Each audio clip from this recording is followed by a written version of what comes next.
Muy buenas tardes, todavía casi noches para todos. Es un placer estar acá. Muchas gracias a Juan Carlos, a Fundesa y a todos por la invitación. Hoy en un panel alguien me recordaba que hace 10 años nosotros nos fuimos, en esa época yo era asesor del presidente de la Agencia Nacional de Infraestructura, nos fuimos por América Latina buscando experiencias exitosas en APPs porque la nuestra no lo era. Nuestros proyectos siempre se demoraban 3-4 veces más de lo previsto, costaban el doble y teníamos un atraso enorme en infraestructura. Entonces, acá les muestro el mapa de Colombia. Colombia es un país que tiene 3 cordilleras. Esas montañas que ustedes ven ahí tienen picos de más de 5.000 metros de altura, casi 6.000 metros de altura. Y yo no sé por qué los españoles decidieron desarrollarla de esa manera. Pero en las montañas están todas las ciudades. Bogotá está en toda la mitad de una de las cordilleras, la que está a la derecha, a 2.600 metros de altura. Para que ustedes dimensionen, un barco en la colonia de Cádiz a Cartagena se demoraba aproximadamente 50 días. De Cartagena a Bogotá, 65. Entonces, y esa fue nuestra realidad por muchos años. Si usted ve hoy, desde Bogotá, que está en los Andes, hasta Medellín son 10 horas, la distancia 400 kilómetros. Vamos a 40 kilómetros por hora. 40 kilómetros por hora es casi que la velocidad de una zona escolar.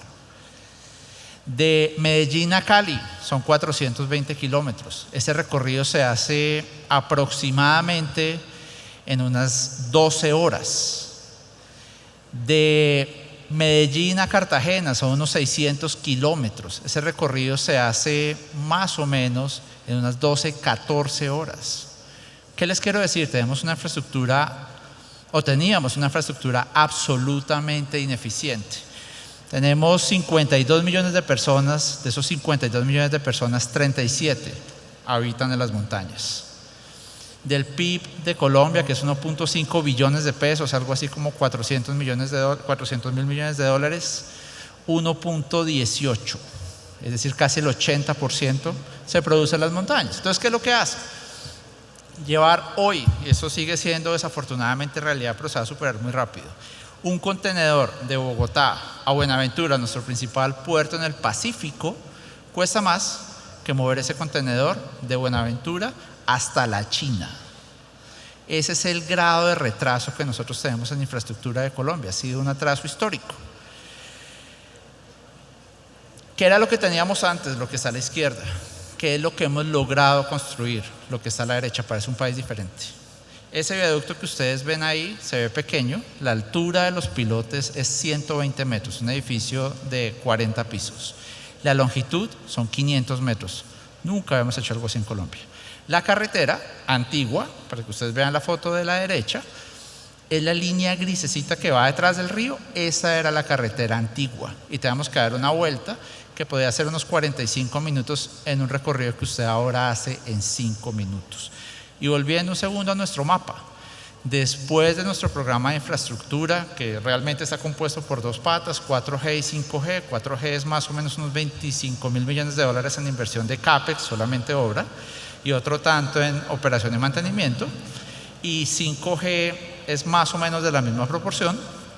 Cuando lo vemos, recuerden ustedes, Medellín-Cali eran 12 horas, se va a hacer aproximadamente en unas 8 horas, y eso ya estamos muy cerca de lograrlo. Medellín a la costa norte es un recorrido de 16 horas que va a bajar a la mitad. Medellín al Urabá, que es los puertos que tiene el departamento de Antioquia, ese recorrido se hacía en 12 horas, ya se hacen 6 horas. Bogotá-Medellín tiene que bajar a la mitad, tenemos que pasar de unas 10 horas a unas 5 horas. ¿Por qué? Porque la velocidad promedio tiene que subir a 80 kilómetros por hora. Miren los costos logísticos. Esto es lo que ha venido pasando en Colombia y lo que esperamos que se llegue en 2030, es casi bajar a la mitad los costos logísticos en el país para que podamos ser más competitivos y podamos avanzar. Esto es modernizar el país, esto es generar oportunidades y poder avanzar. ¿Cómo lo estamos haciendo? Entonces, hace 10 años cuando nos íbamos a buscar experiencia, nos fuimos un poquito por la línea de James Robinson y Acemoglu, creyendo en la institucionalidad, creyendo que las cosas se pueden hacer bien si tenemos buenas normas. Sacamos la ley 1508, la ley 1682, específicamente una para APPs y la otra para resolver cuellos de botella. Por ejemplo, uno, la compra de predios, que es tan compleja. Otro, nos sentamos a estructurar debidamente los contratos. Y acá se necesita madurez política. La estructuración de un buen proyecto de APP no se demora 6 meses, se demora de 2 a 3 años. Un periodo de gobierno en Colombia son 4 años. Esto implica que un presidente, en el mejor de los casos, logra concluir la estructuración de un proyecto si empieza de cero. Eso requiere madurez política, porque el presidente no va a entregar las obras, lo van a entregar en los siguientes periodos de gobierno. Pero, ¿qué es lo que permite? Tener avances, y eso es lo que nosotros necesitábamos. Un tema importante, vigencias futuras. Esto no puede ser solamente contra peajes, porque si es solamente contra peajes, solamente se pueden hacer aquellos proyectos que tienen tráficos muy altos, o la otra alternativa es cobrar unos peajes muy altos que termina siendo prohibitivo socialmente. El otro tema, se decidió comprometer el 10% del PIB de Colombia en vigencias futuras, que son los recursos que compromete el gobierno a 30 años para poder pagar las inversiones, y se permite que esos recursos se comprometan en firme. ¿De dónde salió el 10%? El ministro Mauricio Cárdenas, en esa época ministro de Hacienda, fue a Londres y le preguntó al ministro de Hacienda inglés: ¿ustedes cuánto comprometen en APPs? Y el tipo le dijo: acá es el 10%, es una regla no escrita. Nosotros hemos respetado esa regla no escrita del 10% del PIB. Y se creó una institucionalidad. 3 entidades, no solamente una. La primera, la Agencia Nacional de Infraestructura. ¿Qué es lo que hace la ANI? Contrata los proyectos de transporte, no solamente carreteros. Nosotros tenemos temas carreteros, tenemos temas, pues en la ANI, carreteros, aeroportuarios, portuarios y férreos. Y aparte de lo que ha hecho la ANI en Colombia, se han hecho proyectos de APP para hospitales, también se han hecho algunas APPs para universidades, y se tiene previsto hacerla para colegios y para cárceles, y también para el desarrollo universitario, y se adjudicó el primero. Se creó un banco de desarrollo, la Financiera de Desarrollo Nacional. ¿Por qué? Porque en Colombia el tamaño del sector financiero no era suficiente para poder financiar esos proyectos por el tamaño. Es que es la apuesta más grande de Colombia en toda su historia. Entonces necesitamos algo más y se metió a la FDN. Afortunadamente el mercado internacional entendió que los proyectos colombianos eran proyectos viables y que eran serios. Y todos los bancos grandes, por lo menos del mercado americano, del mercado europeo, japonés, chino, están participando en los proyectos de APP en Colombia. Y se creó una unidad de planeación de infraestructura. ¿Para qué? Se creó para hacer esto: el Plan Maestro de Transporte, una hoja de ruta a 20 años de qué es lo que tenemos que hacer. Obviamente no se contrata todo de una vez. La idea es, en los próximos 20 años, esto es lo que se tiene que hacer y se tiene que respetar. Todo esto en el papel suena bien, pero ¿sabe qué es lo mejor? Que en Colombia la infraestructura se volvió una política de Estado. Entonces, el gobierno de Juan Manuel Santos, que era un gobierno de centro, estructuró la 4ª generación de concesiones. Nosotros, con el presidente Iván Duque era de derecha, y el gobierno en el que yo trabajé era de derecha, siguió con el modelo de APP, no terminó ningún contrato del gobierno anterior, al contrario, sacamos todos los proyectos adelante.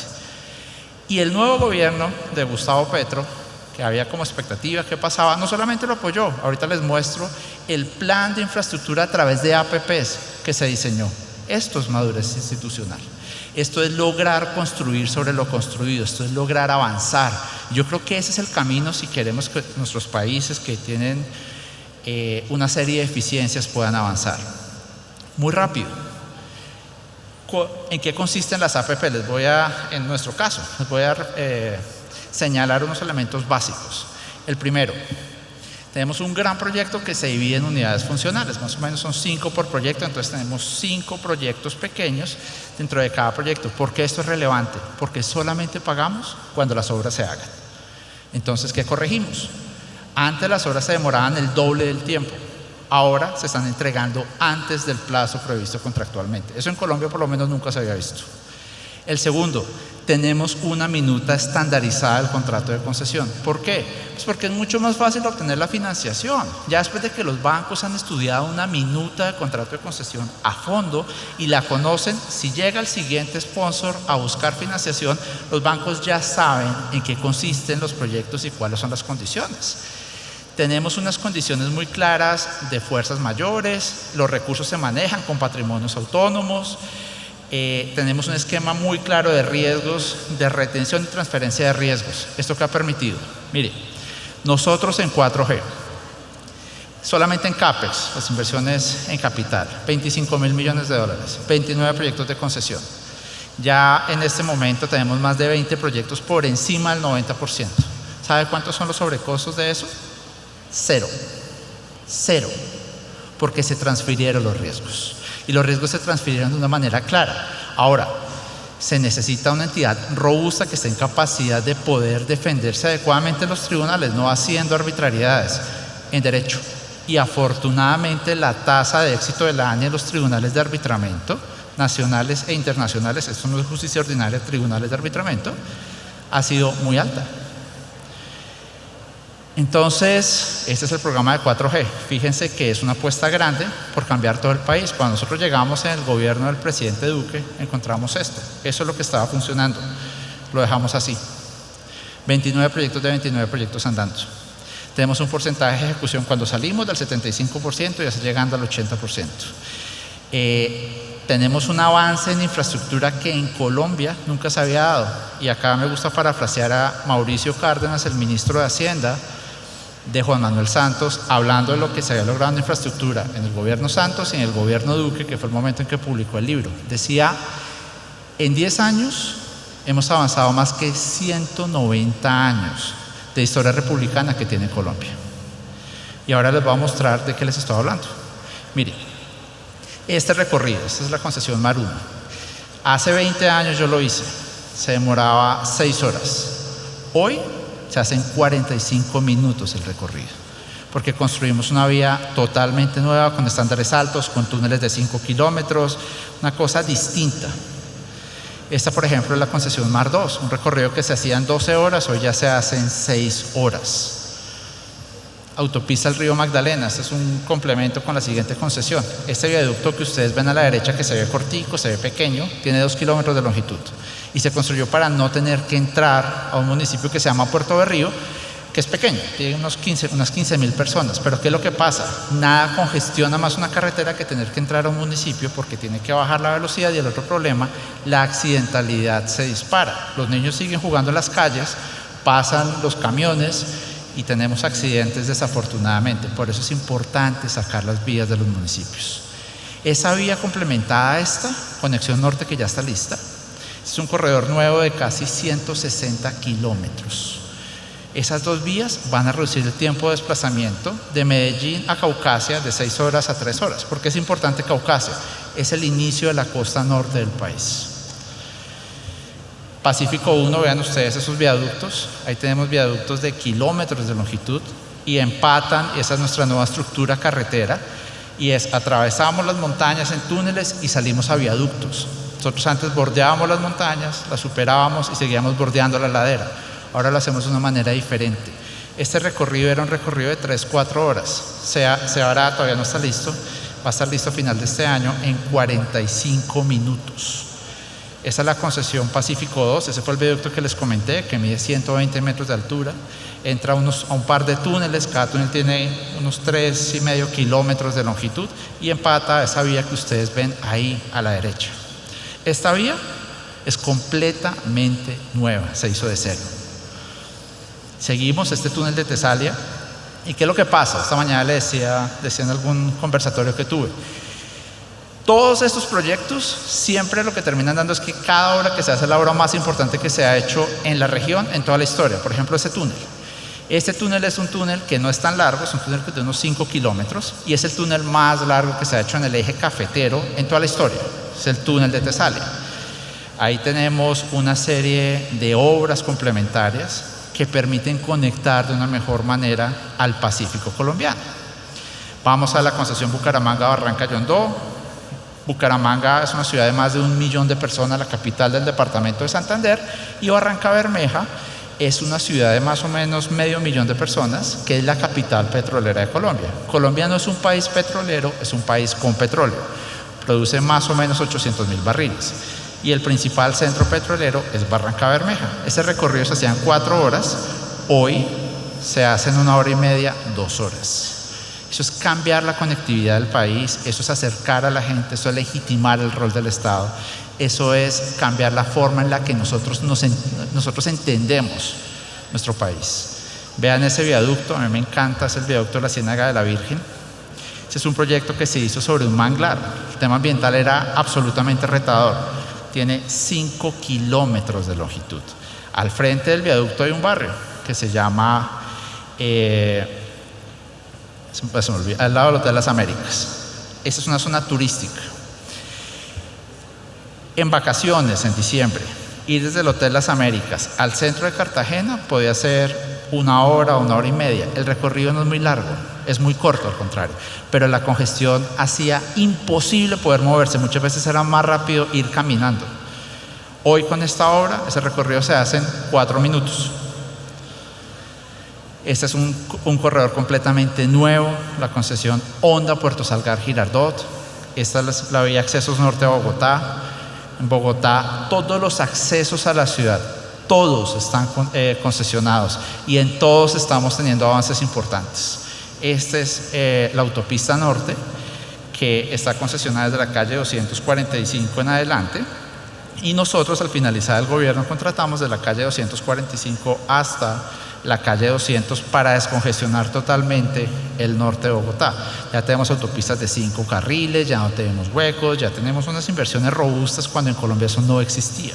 Esta es la concesión Bogotá-Girardot, para que ustedes lo dimensionen en la mitad. Vean la foto de la mitad. Esos punticos que se ven son doble troques de 40 toneladas.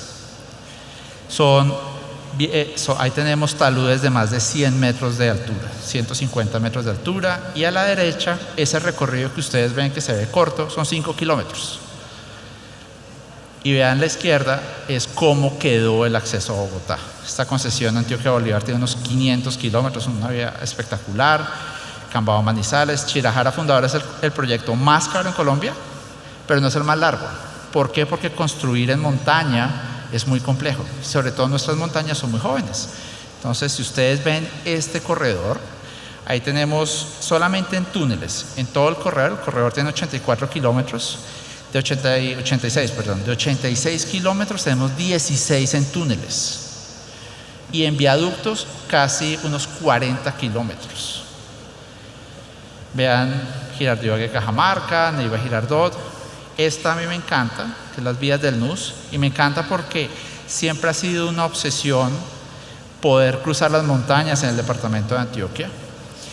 Sobre esos 2 túneles que ustedes ven ahí, hace 100 años se hizo un túnel emblemático en su época que vino con la indemnización que Estados Unidos le pagó a Colombia por quitarnos Panamá. Entonces, antes la línea del tren llegaba hasta la boca de la montaña, se tenían que bajar los pasajeros, cruzar la montaña caminando, y al otro lado los esperaba el otro tren y seguían. Con la indemnización del Canal de Panamá se hizo ese túnel, un túnel de unos 3 kilómetros, y estas vías del NUS, la misma lógica. Antes los carros cruzaban la montaña, se demoraban 45 minutos. Hicimos estos túneles de 5 kilómetros debajo del túnel que se hizo hace 100 años y el recorrido se hace en 4 minutos. Pamplona-Cúcuta, la Perimetral Oriental, Puerta de Hierro, Rumichaca-Pasto. Esta era una vía que era una parte despavimentada. El Pasto es ya en la frontera con Ecuador. Cerca de la frontera con Ecuador es la principal ciudad del sur de Colombia y ahí nos lleva hasta la frontera con Ecuador. Y tenemos una vía que era en una parte despavimentada. Como ustedes la ven ahí, son 80 kilómetros de doble calzada. La transversal del Cisca, a mí me encanta este caso. Es una vía que no tiene grandes especificaciones, una vía sencilla, pero es que la vía era totalmente despavimentada. Se demoraban 12 horas en el recorrido, hoy se demoran 3. Entonces, ¿eso qué hace? Le cambia la vida a la gente, acerca a los municipios, acerca a las familias, hace que sea mucho más barato poder llevar mercado, poder que ellos puedan sacar sus productos y termina enriqueciendo la región. En este caso, por ejemplo, la valorización de los predios alrededor de la vía ha implicado que esos predios cuesten casi 3 veces lo que costaba antes de la construcción de la carretera. Y ahora, lo que más me gusta al final del gobierno. Esto era lo que nosotros pensábamos que se iba a adjudicar y creímos que el gobierno de Gustavo Petro honestamente no iba a adjudicar nuevos proyectos. Dijimos, bueno, vamos a adjudicar, vamos a seguir esta lógica de nuestro plan maestro de infraestructura y seguramente ellos mantendrán los contratos. Esto es tomado de una presentación del ministro de Transporte colombiano hace unas pocas semanas. No solamente van a seguir el programa de infraestructura. Nosotros teníamos previsto, fíjense ustedes, inversiones por 22 billones de pesos. Ellos tienen previstos casi 60 billones de pesos en proyectos de APP. Y van a ser aún más ambiciosos. No solamente van a ser carreteras, van a ser aeropuertos, van a ser puertos, van a ser hospitales, van a ser colegios. Entonces se está utilizando esa herramienta como yo creo que se debe utilizar para lograr modernizar los países, para poder lograr hacer que Colombia por fin esté conectado, por fin sea competitivo, para que nuestras regiones que han sufrido por condiciones geográficas por fin pueda estar debidamente conectado y nosotros podamos avanzar como país. Y acá un comentario final. En esto hemos sido bastante pragmáticos ya después de crear esto como una política de Estado. Y es que a nosotros, algunos proyectos se pueden hacer por obra pública, depende de la complejidad y depende de la necesidad de asignar riesgos o no. Pero lo pragmático va a lo siguiente, las concesiones son un buen mecanismo. Que en la China comunista, y esto es importante decirlo, es el país que tiene más concesiones en el mundo. Y acá yendo a Mao, porque no importa si el gato es blanco o si el gato es negro, con tal de que case razones. Y acá nosotros estamos viendo que las concesiones sirven para cazar el atraso de competitividad que por lo menos en nuestro caso nosotros teníamos. Muchas gracias.